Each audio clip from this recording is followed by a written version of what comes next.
Welcome, world, to another podcast on the newly Puff Creative podcast. I have the pleasure, the honor, the privilege of being with one of my favorite marketers in cannabis, Shayda Torabi. How are you doing? Dude, John, I'm doing well. Thanks for that nice introduction. I appreciate it. I feel the same about you. You're one of my favorite marketers, so the feeling is mutual. Yeah, well, man. Well, I feel like we just met a few months back. I feel like we've known each other for way longer. I think it was a destiny type of connection. We were speaking on the GA panel together with some other amazing women in the cannabis industry. I was on your podcast before the new year, I believe. Yeah. That's right. Wow. Feels like a year ago. And I'm very excited to have you on my podcast. Right before we press record here, I was saying you sent me some awesome gifts. I got some uh, D8 vape pen and some other cool stickers from you. I'm going to hit this right now. Just start this off the right way. Yeah, just get a little D8 in your system. Yeah, of course. I mean, I think I'm a gifting person. Gifting is my love language. So of course, when it comes to, saying thank you for being on my podcast, I had to send you some fun stuff. So I know Delta 8 is one of those cannabinoids that is new to market and there's a It lot of is. gray area around it, but it is a product that I sell a significant amount of as a CBD business owner. And so, yeah, I wanted to make sure you had some. I appreciate it. And that being said, how do you feel about your experience with D8 personally? Because now that I've been like slowly putting it on like our social and stuff, I do feel like it's a different experience. Do you feel the same way, or is it just me? Like I almost feel like I have like a more functional kind of high. Like I don't Totally. feel like I get like stoned or paranoid. I'm like, wow, I feel really good and can do whatever, you That's know? pretty much the sentiment, both from my personal experience with Delta 8 as well as what I'm observing from my customers. There's kind of two sides to it, right? So on one end, I'm in Texas, and Texas does not have Delta 9 legalized higher than 0.3%. And Delta 9 is a THC for anybody who is not aware. And so Delta 8 is another form of THC that some people in Texas would argue is only legal because we don't have Delta 9. So again, I think there's one side of the coin that absolutely Mm. has a consumer who's like, I can't get the real stuff legally. I'm looking for a buzz. What can I have, and get my hands on? But I think there is a new consumer who I'm really excited to highlight because I think, obviously you coming from Colorado and having a long standing history with that legal market. And then I kind of come from Texas where hemp is legal, but marijuana is not legal. But I do travel a lot to legal states. I've kind of witnessed and observed both sides again. And so what I'm seeing from the other side of the coin with Delta 8 is there's a consumer who does not want the psychotropic experience because it causes anxiety and paranoia. And so I Totally. think a lot of people who maybe previously used cannabis in their formative years, they're like, no, I can't do it anymore. It doesn't make me feel good. But they've discovered Delta 8 as just enough buzz, clear headed, still able to chill out, but not have that paranoia associated to it. And so it's interesting. You talk in some of these markets presently, nationally, people are like, oh, Delta 8's only legal because you don't have Delta 9. And I was singing that tune originally, but now I definitely think that Yeah, there's you a market realize. for these minor cannabinoids. It's Yeah. unfair to say that someone is always going to want a heavy THC experience, And so I think Yeah. you got to explore these other cannabinoids. And so I'm really excited for it. Same. Yeah. And don't get me wrong, I do love just a nice Delta 9 freak out every now and then. Me too. In fact, I Makes had one me last night. yeah, exactly. It's kind of like if you take hallucinogens or anything like that and just have that, life-changing experience or freak Yeah. out but yeah, I've been like incorporating into my day, like especially like during my work day, when I, shouldn't be having those freakouts or risking having those freakouts. I just have this control now. I'm like, wow, it's like a cheat in the system almost. And if, yeah, to your point, it's like if you utilize cannabinoids properly and understand how each one impacts you personally, it kind of is like you have a cheat every hour of the day if you That's really want absolutely one. it. That's what I'm looking forward to, is the market opening up and really consumers having more access to not only the cannabinoids and terpenes, but the information associated to it, right? And Totally. so it's all kind of happening in real time. I mean, Delta 8 literally just hit the market less than 5 months ago. And now you're starting to see research being done on Delta 10, Delta 11. What do those other Deltas do? And so I Exactly. imagine a marketplace is going to exist for multiple cannabinoids beyond just the THC Delta 9 and CBD experience. Totally. Do you and would you say, because from my personal experience, what I'm seeing is like it all depends on like the education of the consumer. Like for example, like a consumer here in Colorado would probably be super attracted to a vape pen with THC, CBN, and Delta 8 and CBG, and like some, limonene, because they understand how those impact their body. Whereas like maybe a Texas consumer, they'd be a bit more hesitant, or even a newer legal market like South Dakota or somewhere like that. Like their consumer would be like, "Wait, what? I didn't realize I was in a chemistry project." I So almost argue it's the adverse. I think that oh, you have consumers coming from markets like Colorado. So like, this is a story I play out. One of my good friends is a bud tender in Denver. He's done rec, he's done medical, he personally grows. And when I was launching Restart CBD, which is my CBD brand, in August of 2018, I remember having just come off a trip visiting Denver, just kind of seeing him and asking those questions in the dispensary, realizing like CBD is kind of picking up in Texas. What about CBD in Colorado? And he literally was like, dude, what the fuck are you talking about? And then he kind of was watching as my brand grew, 5, 6 months later. And he's kind of like, okay, I kind of hear about CBD occasionally, but it hadn't made it into the dispensaries yet. And so oh as yeah, our that's right. market was opening up, it's like, then I started seeing, okay, well, we're selling CBD. We're talking about full spectrum. A year later, we've got now CBG, CBN, and I would frequent back to him just through texting, phone conversations. I would go back and visit Colorado, and I'm slowly watching the dispensary market add on ratio 1-to-1 products.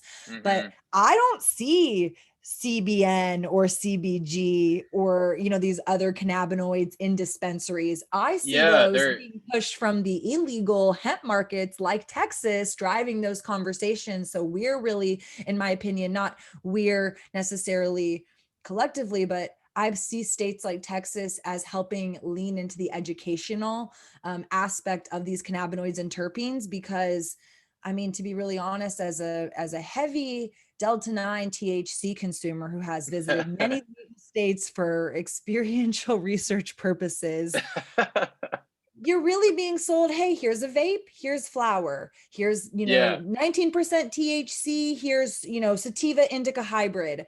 Nobody ever educated me on terpenes. Nobody was ever talking to me about an endocannabinoid system. And that's not to say that people weren't doing those things or having those conversations, but at a market But they're level, kind of like stuck in that, like, this is what it is. Like, these have always been our options here, it's type of legal, come thing. buy it, Yeah, yeah. versus now in my market in Austin in particular, I have consumers who are like, hey, I hear that CBD or cannabis can help with insert, whatever ailment. Again, I'm not a doctor, nothing we're saying is Yeah, medical, yeah. Of course. information. Yeah, It's just yeah. anecdotal, We but are like, not doctors.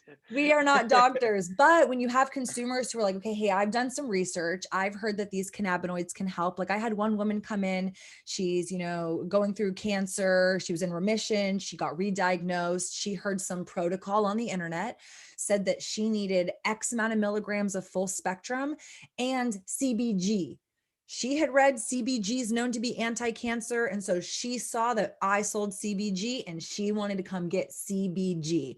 Interesting. Now, where do people get CBG otherwise? Again, if I'm in a legal market, I've really never seen those products. And so you kind of have to, it's like we have these two worlds that are now converging. And so it's really nice because I do think you're starting to see more of the education happening in legal markets for sure. It's not like they don't want to have that conversation, but you have to kind of think through as a market. I mean, it was so taboo, we really didn't have access to proper research because it It's wasn't true. federally legal. But now that hemp's federally legal, hey, there's a lot of similar cannabinoids, there's a lot of similar terpenes. Let's go do the research. So I think that it's only helping, but Yeah, I find Do to you the think that original this question, it's the adverse. yeah, do you think that, because of, like, this huge CBD wave, has that propelled do you think that that's propelled the conversation? Or because of the afflux of products that are just not effective, is that kinda took taken us a step back in regards to, like, cannabinoids, if that makes sense? I think yes and no. I definitely think the unregulation of hemp has done us a slight disservice because you can buy CBD in gas stations, you can buy it in your doctor's offices. Hell, you can now buy it in Walmart and Whole Foods and, you know, other name brand places, to use air quotes, that maybe a consumer might validate as trustworthy, but because anybody can sell anything, it is really scary that the consumers just don't have access to, um, it's one of those things like when you're a consumer and you're looking for who's the truth teller, when the industry is so new and there's not a lot of truth tellers, I will put myself in a category of being seen as an expert, right? I will never say that I'm the smartest person in the room, but I'm the most curious and I reach my conclusions by accumulating multiple opinions.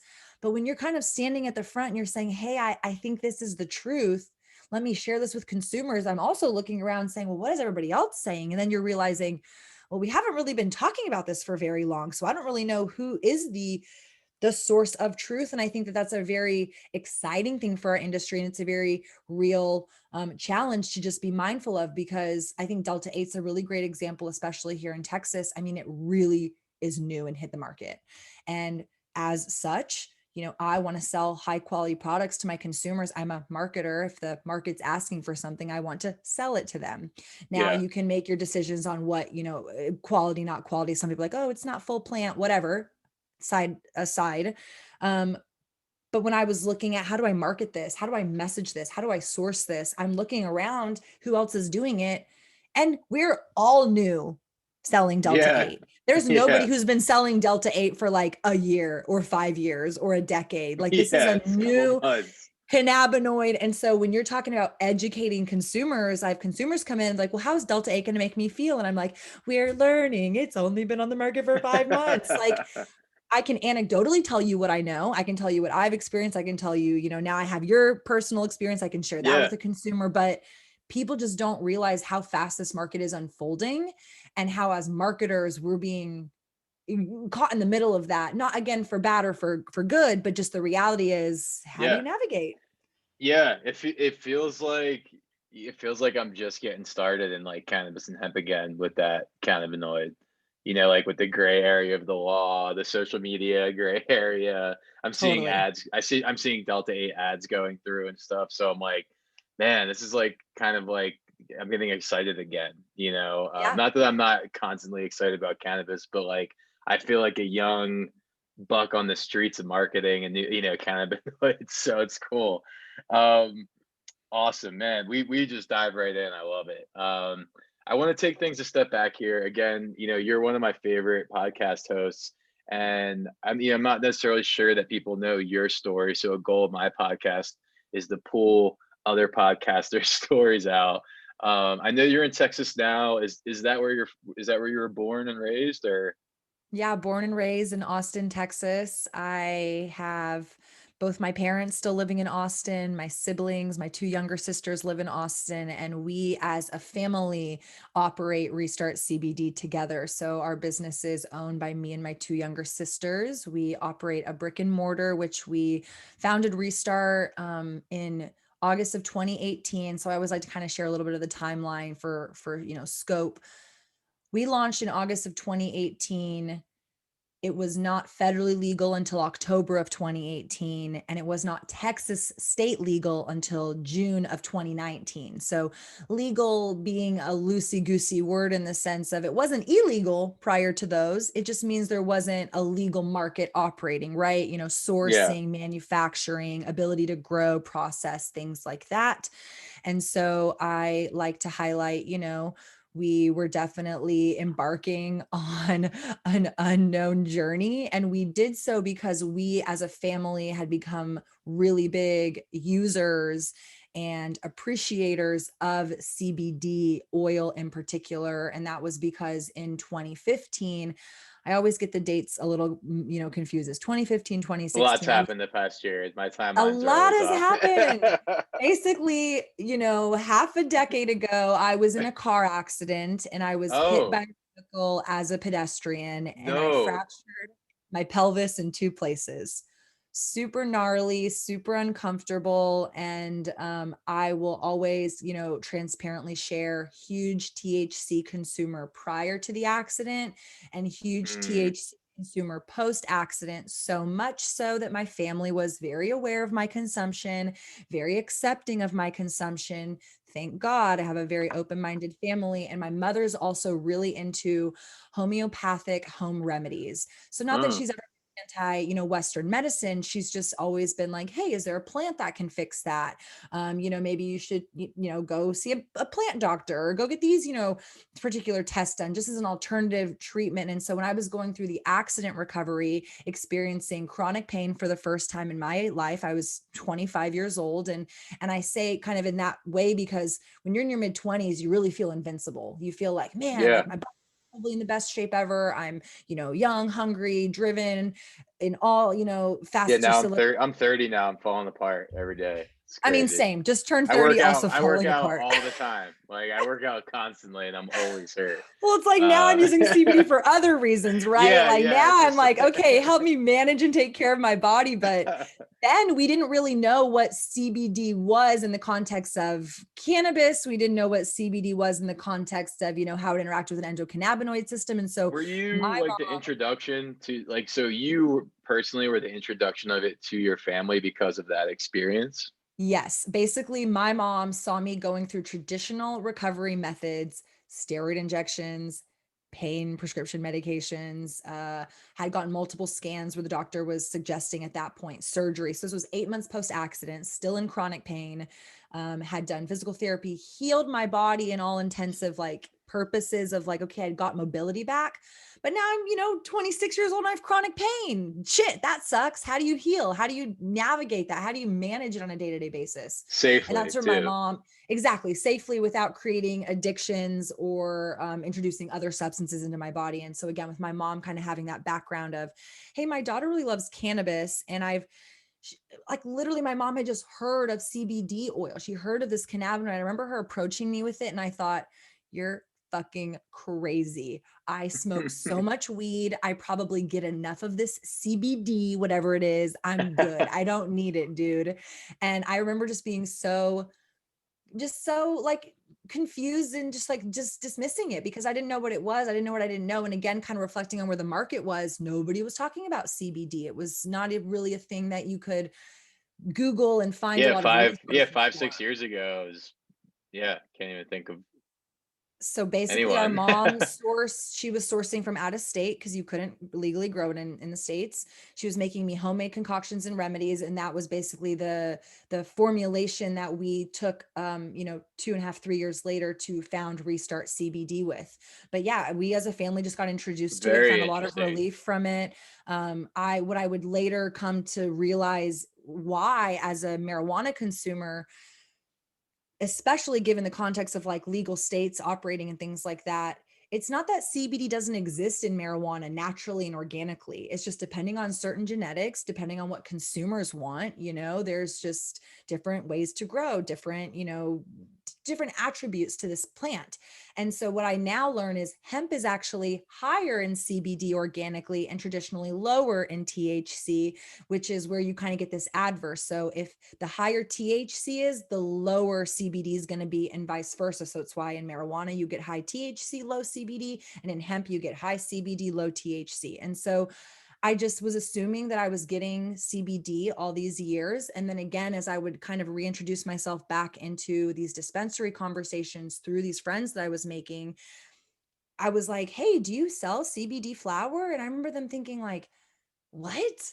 No, we don't. Like, Yeah, why? Why would yeah. anybody do that? Now, for sure, I go into dispensaries and you They have it. absolutely see more Yeah. CBD ratio products. The flower has CBD call out in it. Next time you're in Colorado, we should totally go on a dispensary sesh together. Oh my God, hell I yeah. wanna get you our client Pod Zero's flower. It's so interesting that they're able to maintain these high levels of THC and THCV in their flower, but they test like astronomically for CBG, CBC, and CBN, like almost as high as the THC levels. Oh, that's really cool. It's I'll be it's curious how they're growing it and what they're well, doing. it's like the most, yeah, it's the most sustainable grow in the entire world. It's grown like 8, 9,000 feet in the backcountry of Colorado. The Sounds grower's like beautiful. 90% blind. It's yeah.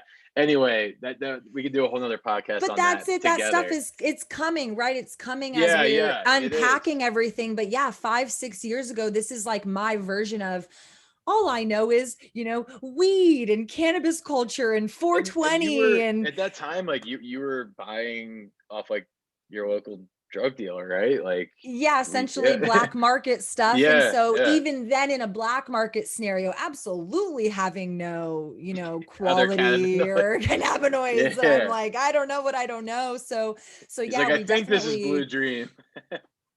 exactly. You just don't know what you don't know. And so I think that's where it's been really fun for me to lean in because as somebody who just truly loves, I love getting high. I love that feeling. It's great. I love It's a the good time. recreational aspect. It's such a great time. I'm now obviously witnessing getting exposure and navigating the pain management, the wellness, the medicinal side. And that's really exciting too. And so now it's being able to paint this really broad picture of, yes, like you acknowledge, hey, maybe during the day, smoking some Delta 9 THC is maybe not the most productive thing as a business owner. Totally not. But hey, maybe a nice Delta 8, maybe it's a CBG, you just figuring out these other cannabinoids, figuring out ratios like, oh, that's my dream. I look forward to being able to play with more of Same. that. And I And think it's and there's coming. like certain work where I'm like, oh, maybe this is like Delta 9 work that I need to do right now. Then there's other times where I'm like, this totally is sober work. And other times like I should probably do some Delta 8 to like ease my, like not send this 10 paragraph, not like nasty email to this client. Maybe take some Delta 8 and then rewrite that email, Well, tolerance is a really crazy thing. I actually had one of my good friends, he's here in Texas. He kind of brought up this idea to me. He's like, you know what? He's like, let me just say this. Can you imagine we're all overdosing? Like, if you really think about what is an optimal amount of, let's say, Delta 9 for consumers to be consuming, he's like, maybe it's one puff, it's two puffs. But he goes, you don't stop there. You chief on that whole joint, hit Yeah, the bong a couple times. For you and I, we've built that tolerance where we can exist in that, over indexation of consuming that totally. cannabinoid. But like, really, if I could just take one puff, maybe it would be a different experience. But that's where then you have, you know, different products having different absorptions, different Yeah, extraction and every methods, human different. is every human's Yes. different too. Like And so I like navigating it, so it's wild. insane. I take 20 milligrams of THC. I'm like, whoa. My friends take like 100 and they're like, "Boop, boop, boop, boop, boop." I'm like, what? It's Like, I true. would die if I took that. Um, anyway, so another, this is a question I ask everyone on my podcast, like once I dive into where they're from. So what age did you, like, were you the first one of the sisters who discovered weed, like when you were younger? And did you introduce them? How did Yeah. that go? Like, what was your first, like, what was the first time? Like, walk us through, like, Oh my how did it, gosh, I remember it really vividly, actually. I was probably like 15, 16 years old. No, I was definitely like 15. I don't think I could drive at the time. Um, yeah, I mean, just, getting into, I'm Austin, live music capital of the world. I grew up going to live music events and concerts from a very young age. And so I think I was always exposed to kind of, the smell of there's it. that skunk smell always in the Yeah, you're like, air. what is that smell? And I remember two of my good friends had, one of them had secured some weed. And I remember we were at my parents' house and we were going to sneak out and go smoke it at the park down the street. And obviously, like, didn't know what we didn't know, didn't have a pipe. I remember we made something out of a can because that was like an option. It was like a can or an apple, like something where we were like, what household item do I have that I can use as a device? And we walked down to the park and I remember hitting it a couple times. And I just remember like essentially moonwalking home. It was like so Yeah. delightful and enjoyable and euphoric for me. that I was pretty much hooked from that moment on, and I've been consuming ever since. What I Yeah, will also say is, I think not everybody has a positive experience with it, right? And so I've totally. definitely had my fair share of, couch lock. I remember there were some instances where I was too high to get out of the car. I remember going to breakfast with one of my friends and I just like Totally. literally couldn't get out of the car. I couldn't make my body move. But rather than being turned off from those experiences, I think I never really got into other things. I don't drink alcohol and I really Yeah. haven't drunk a ton of alcohol throughout my life. I had a pretty clean diet. That for me, cannabis was just always that like, this is a plan and it makes me feel really good and I'd like to continue exploring it. So yeah, I was definitely the first of the sisters. I'm the oldest sister, so I'm glad I was the first one to consume. Yeah, you're like Um, you're like a Jedi Knight, like guiding yeah, them leading through. the way. My middle sister, oddly enough, she does not consume. She'll consume, she'll dabble, but she's a former University of Texas collegiate athlete. She was a Oh, swimmer, and so she's an Under Armour sponsored athlete now. So she's very into like her body and obviously THC for legal reasons. She could get in trouble in certain is situations. there issues with her promoting like your CBD products at all? No, Under Armour Oh, actually nice. loves it. We've actually gotten to use some of Sick. Under Armour's technology. Yeah. So she gets flown out to certain, cities that they have offices, and she was out at their headquarters. This was before COVID. So, like, I think a year and a half, 2 years ago at this point. And she was able to do a sleep study with one of the guys on CBN versus CBD. And he was able to get much deeper sleep on a CBN product than just traditional CBD. And so, yeah, she's able to Interesting. carry on and we appreciate her perspective as a non-cannabis consumer recreationally because Totally.